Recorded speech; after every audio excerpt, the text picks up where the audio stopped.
Hi,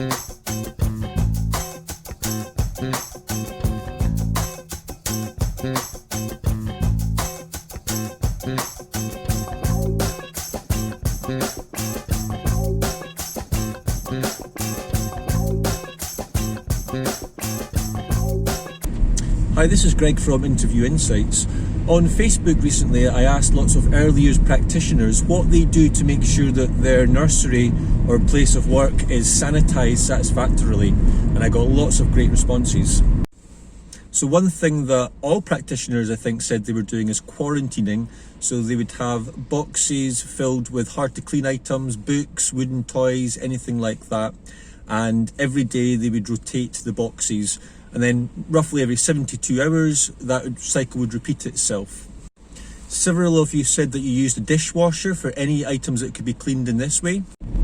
So everybody I talked to said their nursery was very thorough in wiping down surfaces, tables, toys, equipment, furniture, floors, everything, sometimes 2 or 3 times a day, depending on whether they have AM kids and PM kids or just the same set of kids throughout the day.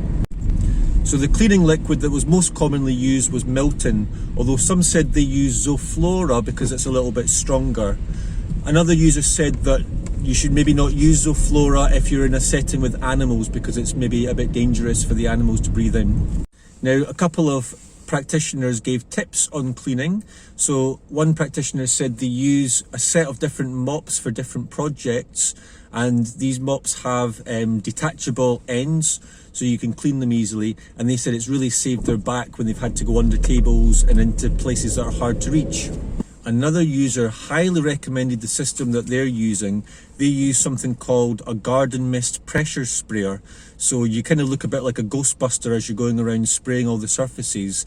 And they have AM kids and PM kids, and they say it saves a ton of time. So you can use it for garden toys, slide handles and bikes, and all the different surface areas that you would have in your nursery as well. A different practitioner says that they have the council have a company come round to them once every 28 days and they do electromagnetic spraying. Some practitioners are not allowing parents to come into the nursery, others are asking that masks always be worn when they do come in. One practitioner says that all the children each have their own piece of Play-Doh which they take home with them, or at the end of the day they can dispose of it.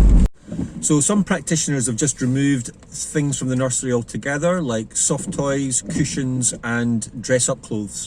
Many of you were saying that if there's 2 adults in the room, one could be telling a story towards the end of the day while the other one could be going around cleaning up the classroom, so that by home time most of it's already done.